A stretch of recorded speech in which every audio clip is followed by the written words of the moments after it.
북한 김정은 국무위원장이 전용 열차로 러시아에 진입한 뒤에 연해주를 따라서 북쪽으로 이동하고 있는 것으로 나타났습니다.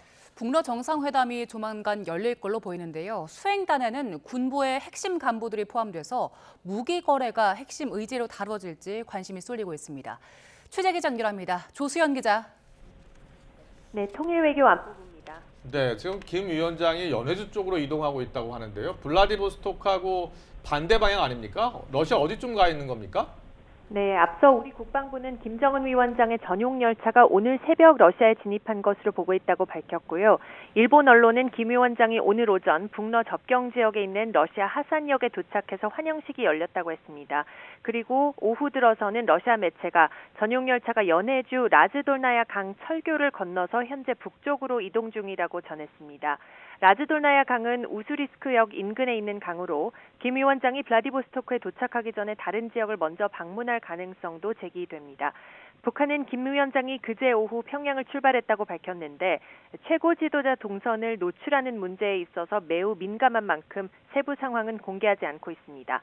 북한 매체들은 김 위원장의 러시아 방문 일정에 군부 핵심 간부들이 동행했다며 출발 사진을 공개했는데요. 군서열 1위인 리병철 당 중앙군사위원회 부위원장과 박정천 당 군정지도부장, 또 최선희 외무상, 오수용, 박태성 당 비서가 보이고요. 재래식 포탄 생산과 관련이 있는 조춘용 당 군수공업부장도 포함됐습니다. 푸틴 대통령과 김정은 위원장의 대면 회담은 2019년 4월에 이어 이번이 두 번째입니다. 김 위원장으로서는 4년 5개월 만에 정상 외교를 재개하는 겁니다. 4년 전 북러 정상회담 당시 김 위원장은 평양부터 블라디보스토크까지 1200km에 달하는 거리를 20여 시간에 걸쳐 전용 열차로 이동했습니다. 네, 북러 정상회담 오늘 내일 열릴 거다 이런 예상들이 있었는데 언제 열릴 걸로 보입니까? 네, 말씀하신 대로 오늘 열릴 수도 있고 내일 열릴 수도 있습니다만 정확한 회담 날짜와 장소는 아직 베일에 가려져 있습니다. 크렘린궁은 러시아 극동 지역에서 수일 내에 열릴 것이다 이렇게만 밝혔습니다. 극동이라고 하면 주로 블라디보스토크와 연해주 지역 그리고 하바롭스크 또 보스토니치까지 아우르는 곳을 뜻합니다.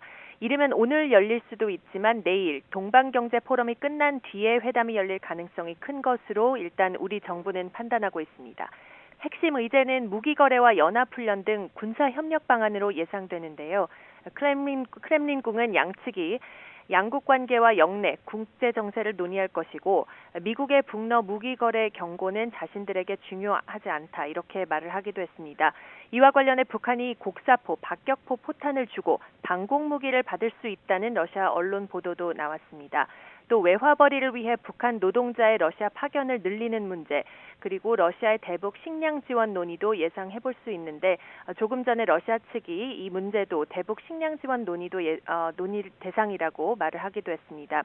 외교부는 북한과의 무기 거래는 유엔 안보리 결의 위반이라고 강조하고 러시아가 안보리 상임이사국으로서 책임 있게 행동할 것을 촉구해 왔는데요. 장호진 외교부 1차관은 오늘 YTN에 출연해 러북 관계가 안보리 결의의 취지와 한반도 평화 안정에 기여하는 방향으로 전개돼야 한다는 정부 입장을 러시아 측에 여러 차례 전달했다고 밝혔습니다.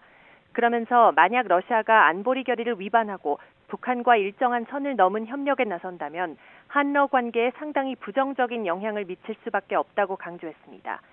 이번 북러 정상회담은 북한의 지속적인 핵미사일 고도화에 더해 우크라이나 전쟁 장기화 속에 이루어져서 한반도뿐 아니라 국제 정세에 적지 않은 영향을 미칠 전망입니다.